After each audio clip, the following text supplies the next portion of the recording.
Hey, Ben here, and today I want to share with you 5 tips on how you can increase the conversions and ROI from your paid social activities. So, number 1, know your audience. You should know who your audience is. You should have your persona mapped out. You should know, as much as you can about that person from looking at all your social properties and your analytics and understanding exactly who that person is and what their other interests are, everything, so that you can target properly. Facebook is really powerful at being able to narrow down and really target in on your prospect to get your ads in front of that audience and try and narrow it down as much as you can to make it as efficient and as cost effective as possible. But if you don't know who that audience is, it's obviously going to cost you more, and worst case scenario, you could be targeting the wrong person, which means that you're trying to understand why your paid social isn't working, whereas actually it would work if you were targeting at the right market. Number 2 is your ad. If you understand who your audience is, you've got your persona mapped out, and you're able to get in front of the right people, it's then over to your ad, and your ad's only job is to get your target market, your audience that you're focusing on, to click that ad to go through to your landing page. Now, the image, a lot of people try and use a very boring image of whatever the thing is. The more stand out you can make that image, you've got to think of the image in a way of, the image's job is to stop the person, to disrupt them from what they're doing in their scrolling through their feed, to go, oh, what's that? That's interesting. They will then read your title. They'll read the first line. The first line's job is to basically make your pitch, make sure your keywords are in there, whatever it is you're doing or selling, so that you're confirming that this is of interest to them. You're piquing their interest at this point. So it needs to kind of resonate with them, move them emotionally, or make them think, oh, that's interesting, drive curiosity into reading the next line or the description of your ad. And you need your ad, every line should pull into the next line to make people want to read. But the only job of that ad is to get them to click through to your landing page, whether that's a landing page or a product page, whatever page you're sending them to.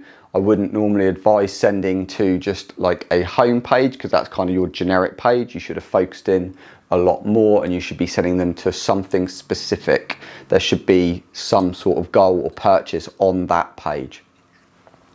Now, when you're actually doing this, you need to make sure that, like I say, your ad is driving them through to the landing page, and then ultimately you want the landing page to convert, which brings me on to point 3.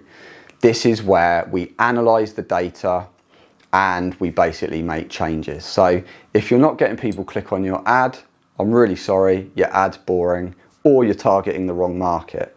You need to change your ad or revisit your targeting until you get to the point that you are getting a good amount of people click on your ad and go through to your landing page.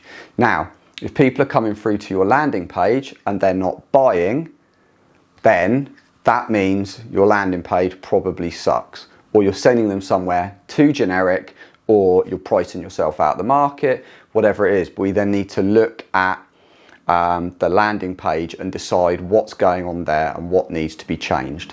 Which brings me on to point 4. Okay, so you've had a lot of people click your ad, they've gone to your landing page. Now, what if they don't buy? Bit of a waste, huh? No. This is when you need to set up remarketing campaigns that basically focus on the people that have clicked your ads, been to your website, but not performed the action that you want. You can then develop and generate different ads that basically call them out or speak to them in a different way and try and pull them in again.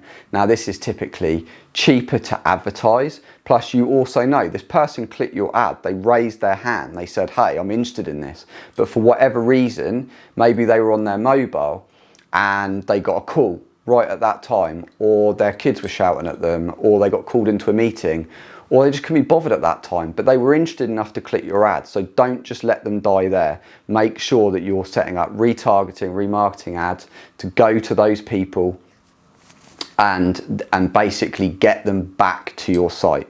Also, this works really well if you do decide that there's been something wrong with your landing page and you've kind of tweaked your landing page and you want to get them back. Brilliant thing with landing pages, by the way, split test them. Make sure that you're split testing, especially if you're using custom landing pages, it's really easy. Also use things like Hotjar. Look at what people do, you know, visually when they come to your site. Where do they track? Do they scroll down? Do they just turn up and not know where to go? You know, maybe you need to narrow it down or refine it, send them somewhere else. Anyway, so once you've set up your retargeting, remarketing ads, it comes on to point 5. So you know the kinds of people that are interested in clicking on your ads, okay? So will Facebook. You can create a custom audience, a lookalike audience, and basically say to Facebook, I want you to find me people that look like the people that have come to my website or the people that have come to my website and bought.